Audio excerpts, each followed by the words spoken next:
Olá, meus queridos alunos.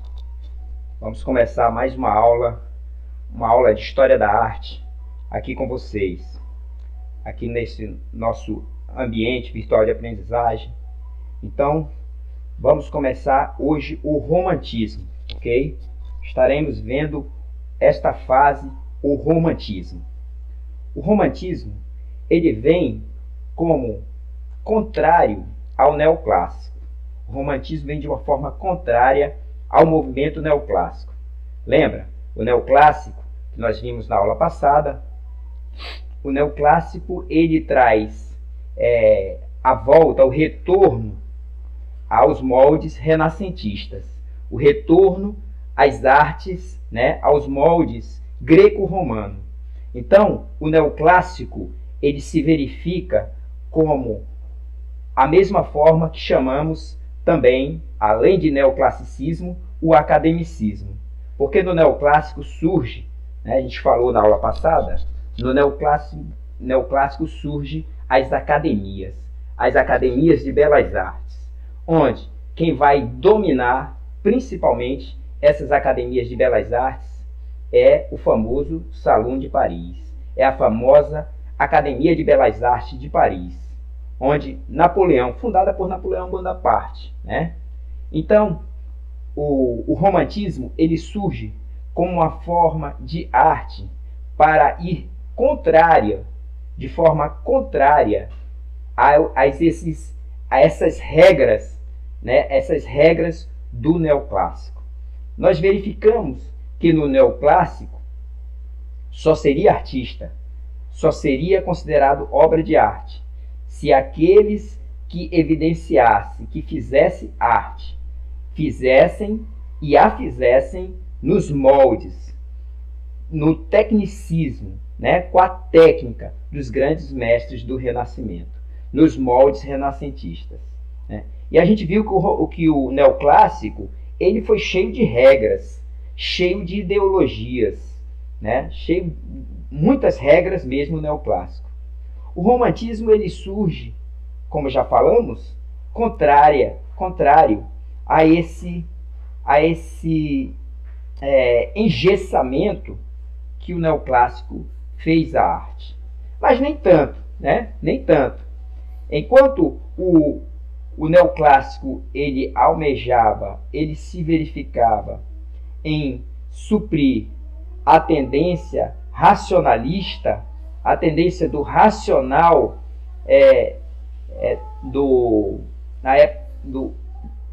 do racionalismo, principalmente neoclássico, renascentista, greco-romano, a Grécia Antiga, era humanista, era racional.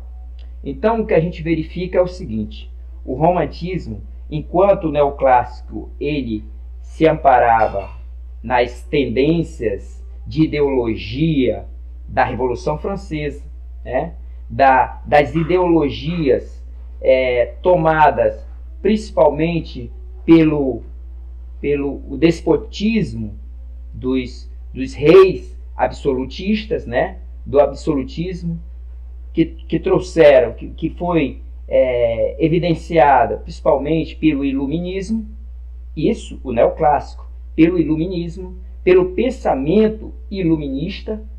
O romantismo ele surge vendo não mais essas categorias, mas ele de certa forma surge de uma forma mais social, mais coletiva, O romantismo se torna mais coletivo. Ele vai engendrar, ele vai adentrar nas camadas sociais coletivas. Então a gente verifica o seguinte, nós verificamos o seguinte: o romantismo ele traz para nós o credenciamento de ser contrário ao neoclássico. E quem era mais contrário ao neoclássico no passado? O neoclássico era a representação agora, em sua época em que ele foi contemporâneo. O neoclássico, como já dissemos, era a repetição do Renascimento. a repetição do Renascimento. Ora, contrário ao Renascimento foi quem? Foi o Barroco. O Barroco foi contrário ao Renascimento. Por isso, o Romantismo ele vem com tendências do Barroco. Ele não é o Barroco, é claro, mas ele vem com tendências elogiando, propondo novamente certas tendências barrocas. Ora, se o neoclássico prezava pela razão, pela assimetria, as ordens de estrutura, de formulação áurea, né? Áurea, as leis áurea, as leis de proporção lá do matemático, do Fibonacci, né? A proporção áurea. Se o neoclássico ele vinha com esses ideais, que eram os mesmos ideais do Renascimento, o Romantismo traz de volta ideais que eram do Barroco. Então, por exemplo, você vai ver no Romantismo novamente diagonais, que se via no Barroco, ok? Então, o Romantismo, como já falando, né, ele surge, como no Barroco, para emocionar, para emocionar, exaltar a imaginação, exaltar a imaginação. Lembra, no neoclássico, a imaginação que era atribuída aos artistas neoclássicos era uma beleza idealizada. Lembra Napoleão Bonaparte? Uma beleza idealizada. Mas o romantismo ele traz de volta o poder do artista de exaltar a sua imaginação, né? E ele não vai se apoiar totalmente, né? Ele não vai se apoiar totalmente no racionalismo, mas na emoção. Então, exaltar a imaginação volta para o romantismo.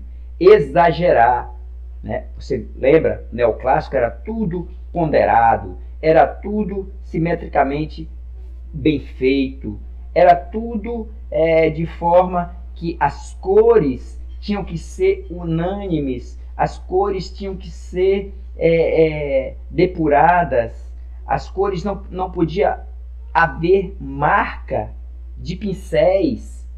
E agora no romantismo não. No romantismo há um exagero para dar um teor dramático, um teor que emociona. Então, exagerar. O subjetivismo surge também do romantismo. O subjetivismo. Dramatizar, como a gente já falou, dá um teor de drama. Pinceladas rápidas e marcadas. Não mais aquela coisa harmônica feito pelo o neoclássico. Não mais aquela pintura harmoniosa, mas pinceladas rápidas e marcadas. Contrastes de luz e sombra, ok? Lembra? Onde se tinha mais contraste de luz e sombra era no Barroco, muito mais do que no Renascimento. Caravaggio era um grande nome dessa idealização de iluminar, do chiaro escuro, né? Do claro escuro, que era proporcionado no Barroco. Tintoretto, outro do Barroco. Então, essa capacidade de claro e escuro, de contraste, de luz e sombra, volta para o romantismo. A composição do romantismo é dinâmica. É dinâmica. Lembra, a composição do neoclássico é uma composição toda matematicamente simétrica. Você viu lá, né, no Juramento dos Horácios, todas as linhas convergiam para as palmas das mãos do rei. E era assim em todo o neoclássico. Já no romantismo, há um dinamismo, né? Há um maior dinamismo dito em termos principalmente dessa forma de compor a pintura. Diagonais. como o romantismo resgata muitas características do barroco, o romantismo vai ter em sua composição de imagem, em sua composição, em suas telas, em seus quadros, as diagonais, como a gente vai ver em alguns quadros aqui, tá? Na literatura também a gente verifica a diferença do romantismo para o neoclássico, né?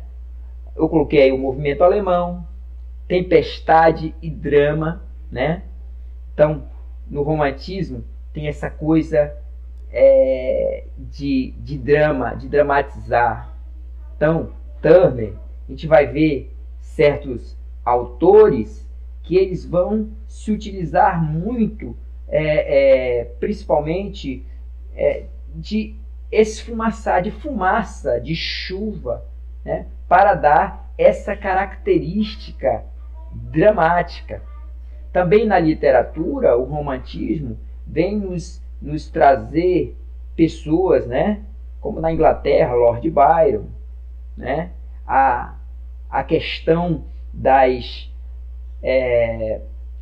do carpe diem, de se viver um dia de cada vez, a questão meio pessimista do romantismo, meio pessimista, né?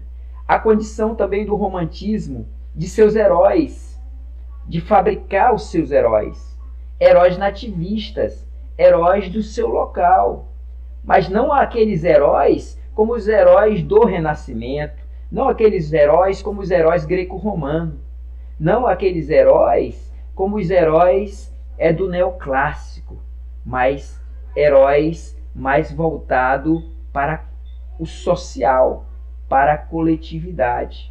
Então, heróis próprios de um movimento de nação. Por exemplo, aqui nas Américas, sobretudo no Brasil, por exemplo, com o movimento romantismo, criou-se a ideia do bom selvagem, a ideia do nosso herói, o indígena, o bom selvagem, né? Nós tivemos José de Alencar, tivemos vários autores, né, que vai nos trazer esses ideais românticos e trazendo a origem dos homens, né, do índio, do autóctone, daquele que é mesmo proveniente da pátria, desse local, né, os primeiros habitantes desse local, ok? Então, o Turner faz tempestades de tintas, o Turner, como eu havia colocado. Então, esse é o romantismo que a gente está começando agora a verificar, ok? Algumas dessas características que estão aqui, românticas, nós já falamos aqui, ok? Então, as características das obras românticas opõem-se às neoclássicas, mas não podemos afirmar que foi apenas a reação de um movimento ao outro. O romantismo não apenas desvinculou-se da formalidade, do equilíbrio, lembra? Do neoclássico, tinha tudo isso, formalidade, equilíbrio no neoclássico. O romantismo não apenas se desvinculou disso e dos regramentos do estilo clássico, mas foi além disso. Um dos principais influenciadores deste momento emotivo, de emoção, tão forte por parte dos artistas foi o contexto histórico do período e a literatura, né? O romantismo ele surge no período histórico das revoluções industriais, de crescimento e de desenvolvimento tecnológico na Europa, né? Está surgindo um movimento tecnológico, coisas novas estão sendo apresentadas, e quando nós não conhecemos direito esse desenvolvimento tecnológico, essas coisas novas que estão surgindo, são coisas novas. Tudo que é novo nos traz um certo temor. Então, os românticos, eles começam a sentir essa problemática das revoluções e das evoluções, dos desenvolvimentos, mesmo assim que está acontecendo na Europa. Ao mesmo tempo que a Revolução Industrial mudou significativamente a vida das pessoas, com a descoberta da luz elétrica e da construção de estradas férreas, por exemplo, ela trouxe insegurança, angústia e o medo do desconhecido. O sentimentalismo exagerado dos artistas românticos demonstrava essa insegurança em relação ao novo, ao mesmo tempo em que buscaram a valorização dos elementos da natureza para contestar as novidades tecnológicas do período. Em 1774, o escritor alemão Johann Wolfgang von Goethe lança o livro O Sofrimento do Jovem Werther, em 1774, que apresenta as aflições, angústias, decepções e anseios de um jovem artista. Esse romance influencia o modo de vestir e agir de uma geração que dramatizou de modo exagerado cada sentimento, chegando em alguns casos ao suicídio, assim como o personagem principal da história. Essa narrativa exemplifica o modo de agir, pensar e produzir dos artistas do romantismo, expressando de modo excessivo suas emoções. Então, o romantismo, ele traz ao poeta romântico, ao artista romântico, um certo fator de pessimismo, um certo fator, né, emocional, de tristeza. Então, são esses fatores, né, que fazem do romantismo ser diferenciado do neoclássico. O neoclássico, ele tinha uma fundamentação voltada principalmente para a ideologia de Estado. Já o romantismo, ele entra mais em uma concepção coletiva das pessoas, das emoções. A arte do romantismo abordou temáticas como o herói real, né? O herói real, o herói de casca, o herói de carne e osso mesmo, né? Como eu falei, aqui no Brasil, por exemplo, né, a ideia do bom selvagem, do indígena, né? Do indígena com todo o seu sofrimento, com todas as suas problemáticas. A individualidade e subjetividade de cada artista, a influência oriental e a representação da natureza. O romantismo, ele se volta para a natureza, né? Para que coisa mais natural do que o bom selvagem, né? Então o romantismo se volta para a natureza. As cenas e os personagens pintados pelos românticos são heróis de seu tempo, pessoas do povo ou figuras representativas de suas causas. Então, os heróis do romantismo não eram os heróis clássicos, os heróis gregos, né? Hércules, Jasão, como o Renascimento trazia, os deuses gregos, como o neoclássico trazia os heróis do neoclássico, Alexandre o Grande, Aníbal, César, o próprio Napoleão. Não, o romantismo traz os heróis de carne e osso, as pessoas mais simples, ok? Então, a subjetividade de cada artista é levada em conta, pois trata da visão particular dele sobre o tema. Alguns artistas do romantismo recorrem aos temas, objetos e características orientais para pintar isto. Deve ser também a uma fuga de sua própria realidade, segundo eles, incerta pelas inovações da Revolução Industrial.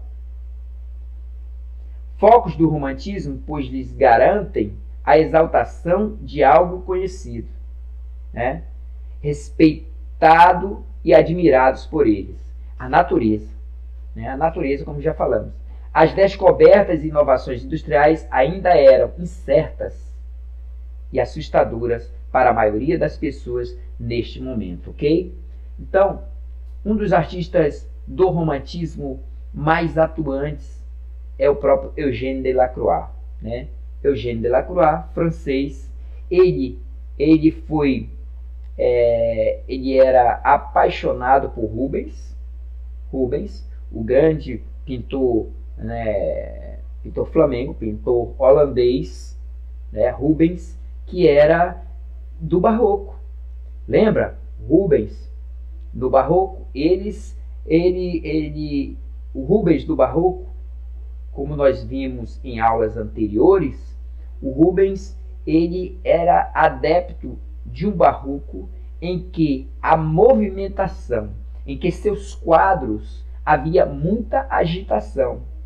E Eugène Delacroix pôde trabalhar para o governo da França, né? Ele foi para a Argélia, ele foi para alguns países árabes, e lá ele teve a oportunidade de pintar batalhas épicas, batalhas em árabes nos seus cavalos. Então ele se aperfeiçoou muito em Rubens e fez aquelas pinturas com muito movimento. Também no mercado árabe, né? Mercado árabe, você sabe que é tumultuado, e ele se utilizou do movimento do mercado também para expressar na sua pintura. O Eugène Delacroix, tá? Eugène Delacroix. A emoção representada nas obras de Delacroix nos leva a crer que ele estava presente quando o fato ocorreu. Tamanha a genialidade e a paixão suscitada por suas pinturas. É de Delacroix o primeiro quadro político realizado na história da pintura. A liberdade guiando o povo. Ok? A cena representa um conflito francês em que a figura alegórica personificada pela liberdade, né, transpõe as barricadas de paralelepípedos construídas nas ruas de Paris. Ok? Lá no fundo dá para ver a Catedral de Notre Dame. A inserção de diferentes pessoas de diversas classes sociais, nós vamos ver aqui com Eugène Delacroix. Está aqui, a liberdade guiando o povo, né? Ele pega essa Sibila, que é essa deusa grega aí, né? E ele coloca, poxa, professor, mas não era o neoclássico que fazia isso? Que pega a mitologia, né? Que pega a mitologia. O neoclássico usava a mitologia, mas a mitologia aqui, ela não é vista como a do neoclássico, com a intenção de trazer a ideia de heróis. Aqui o herói é o povo, e o povo todo de várias classes sociais, né?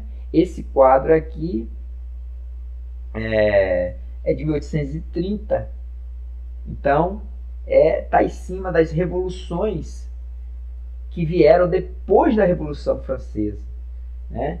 A Revolução gloriosa, a Revolução, a continuidade da Revolução. Então, o Eugène Delacroix, ele traz aqui os ideais da Revolução Francesa, mas de uma forma mais coletiva, do povo, e não com aquela intenção do Estado, da República, certo? E aqui ele coloca várias pessoas, né? Cada pessoa vestida aqui representa uma classe, né? E a bandeira da França aqui, a bandeira da Revolução, e aqui ele faz ele mesmo como sendo a parte burguesa. O próprio Eugène Delacroix, está aqui ele, ó, com um rifle, um arcabuz aqui na mão, e ele de cartola. Então está representado também a burguesia, aqui com o próprio Eugène Delacroix. É o autorretrato dele, ele mesmo se autocolocou aqui. E você vê que tem pessoas, né, pessoas mortas, e pessoas que se aproveitam das pessoas mortas e tentam tirar alguma coisa deles também, né? Então, o quadro, ele demonstra essa concepção. É um quadro enorme, né? É um quadro enorme, olha só, 2,60 m por 3,25 metros, ok? Está lá no Museu do Louvre, em Paris, ok? Então, você verifica aqui o claro e escuro, você verifica tendências do Renascimento, do Barroco, né? Diagonais, né?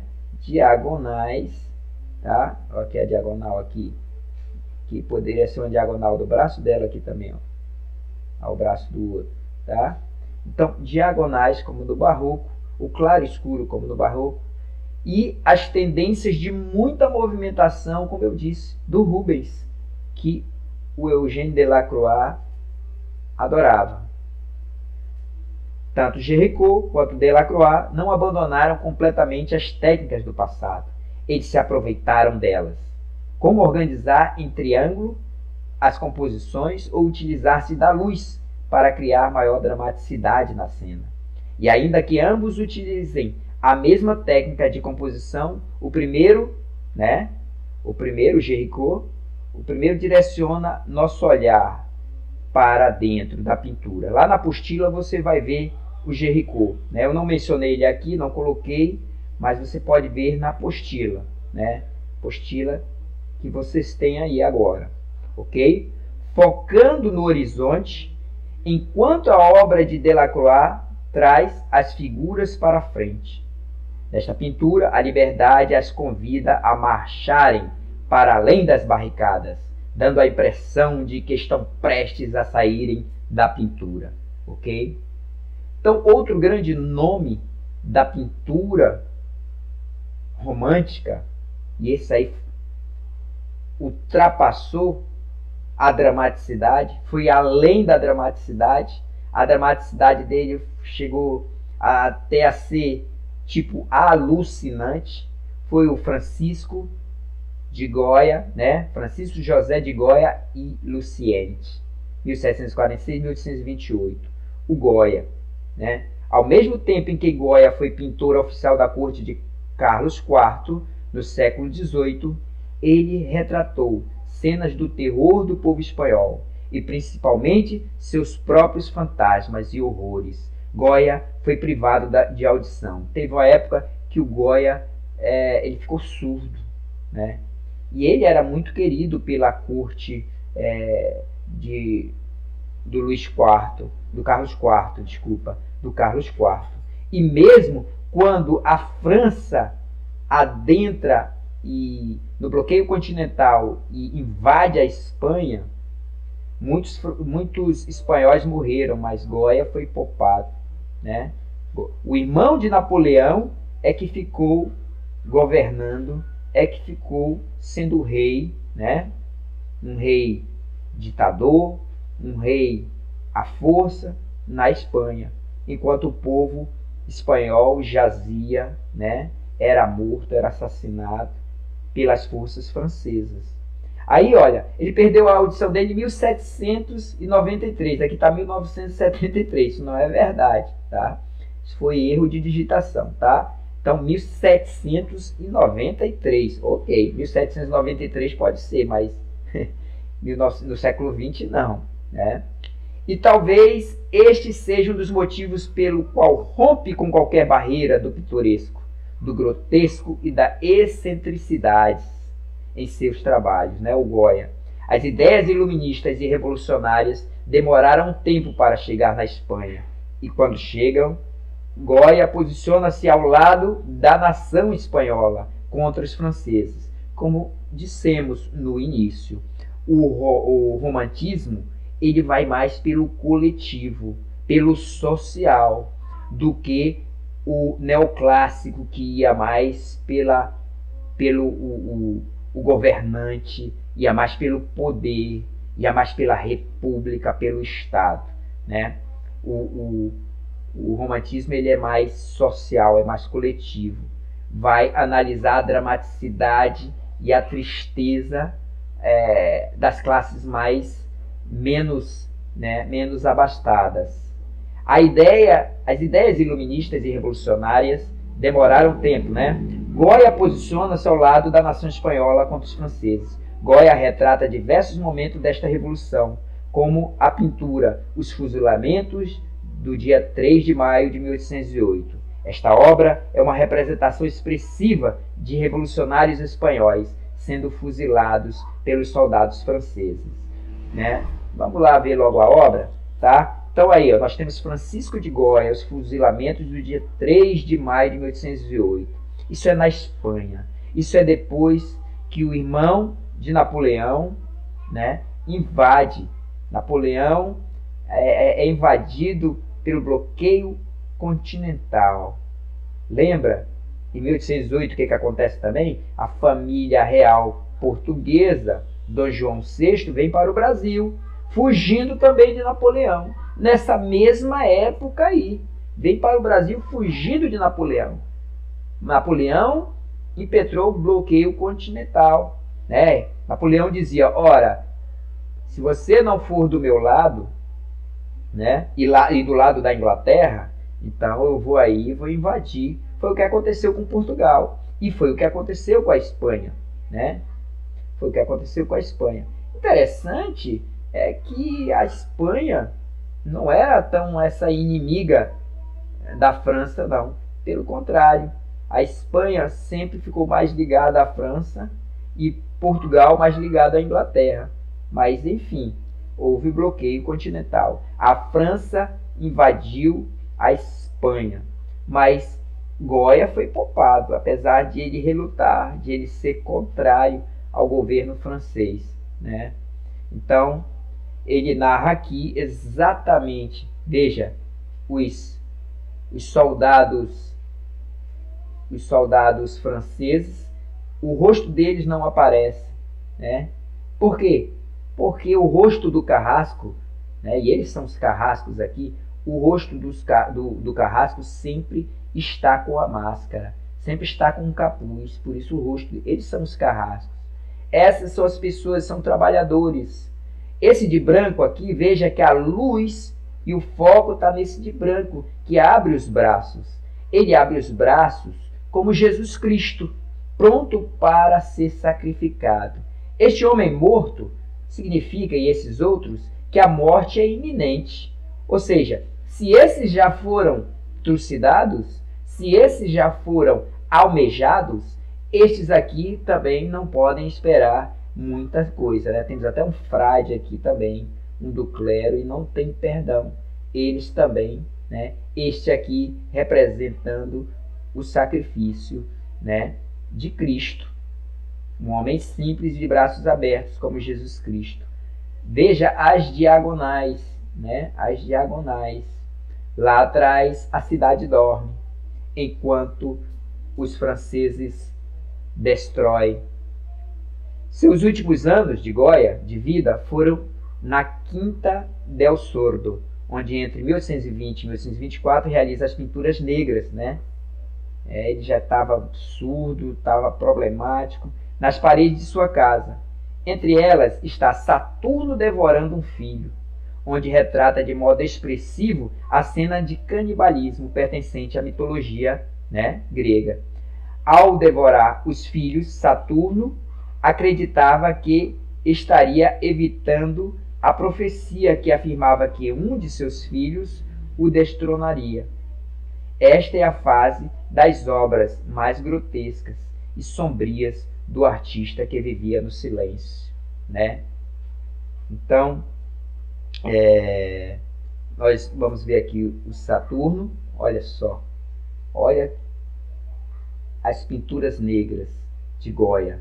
Veja que coisa mais dramática, né? Saturno devorando seus filhos, né? Então,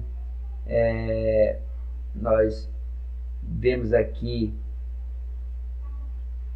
um titã da mitologia greco-romana, né? Saturno, ok? Devorando seus filhos. E nós temos aqui a família real de Carlos IV da Espanha, ok? Toda a família real. E aqui está Goya, ele faz como Diego Velázquez, seu autorretrato. Então toda a família real, ok? Da Espanha. E aqui nós temos, olha, nós temos aqui Carlota Joaquina, né? Vai ser a esposa de Dom João VI, que vem para o Brasil. Carlota Joaquina.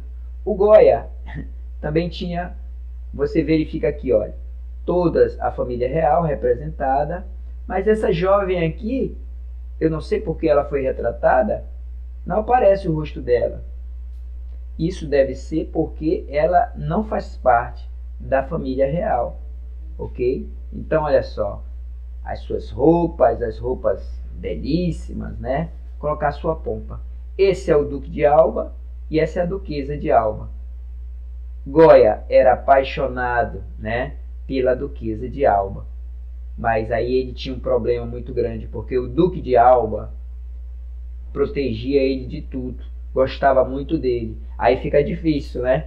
Você fazer algo contra um amigo desse que sempre está pronto para lhe ajudar. E aí ele ficava no inferno de pensamentos, né? Então, Carlota Joaquina aqui, hein? Aqui, né? Maria Luísa aqui, a rainha da Espanha, ok? Então, temos aí o retrato equestre da rainha Maria Luísa. Veja como é o romantismo. A Maria Luísa, ela pediu ao Goya para fazer seu retrato equestre, né, em cima do cavalo.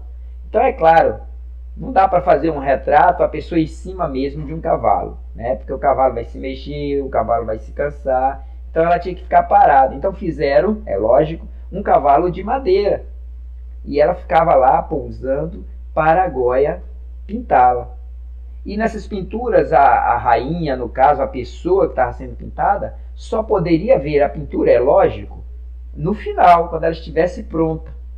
E olha a diferença do neoclássico para o romantismo. A rainha Maria Luísa pensava que o Goya ia fazer um quadro como Jacques-Louis David fez o de Napoleão. Lembra? No neoclássico, a beleza é idealizada.